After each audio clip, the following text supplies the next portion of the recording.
This is Whole Farm. This is one of our first sites on the Lower Thames Crossing scheme, and it's the first site to go zero diesel.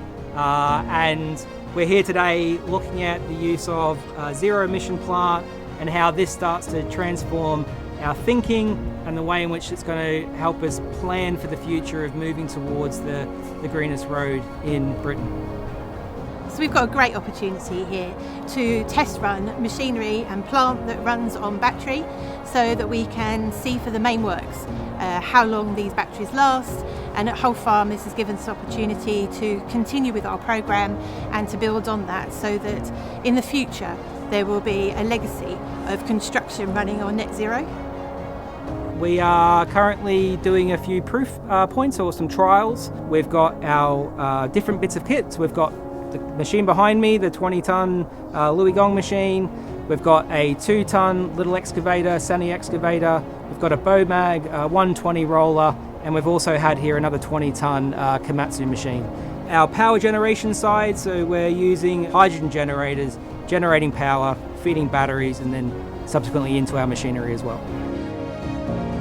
Can an excavator dig a hole?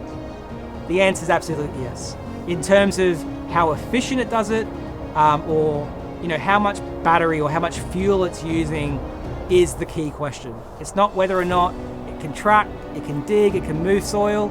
It's all about how often do we need to have it charged. How far should we be starting to put our service station-y type power setups out on site? How far can a machine go before we have to really start considering when it needs to come back to a charging station? Or how far should we be looking at our mobile battery strategy? How many batteries do we need to be sending out to these things to keep them running? And at what point in time in the day? The data doesn't exist. That's what we're generating, and it's going to become quite a powerful point. It'll feed back into our programs. It'll understand what we're doing with it. And therefore just understanding which of those bits of kit and what's the optimum way to use those kit within the activities that we're planning on doing for the main works. I'm just so fortunate to be involved with Whole Farm. Obviously, a beautiful green space and the opportunity to work with clean, emission-free, net zero plant is the way to go for construction. I'm just so thrilled that we have that opportunity, and Balfour Beatty have done an amazing job of trialling this for us at Whole Farm, and we look forward to it being moved on to the main works.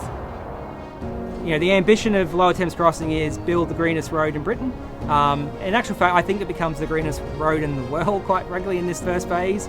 It's a massive ambition, and it's great to be part of that process. And if it's not Lower Thames Crossing doing this, I don't think this happens in 10 or 15 years. Someone has to be brave enough to take the first step, and I think Lower Thames Crossing is that.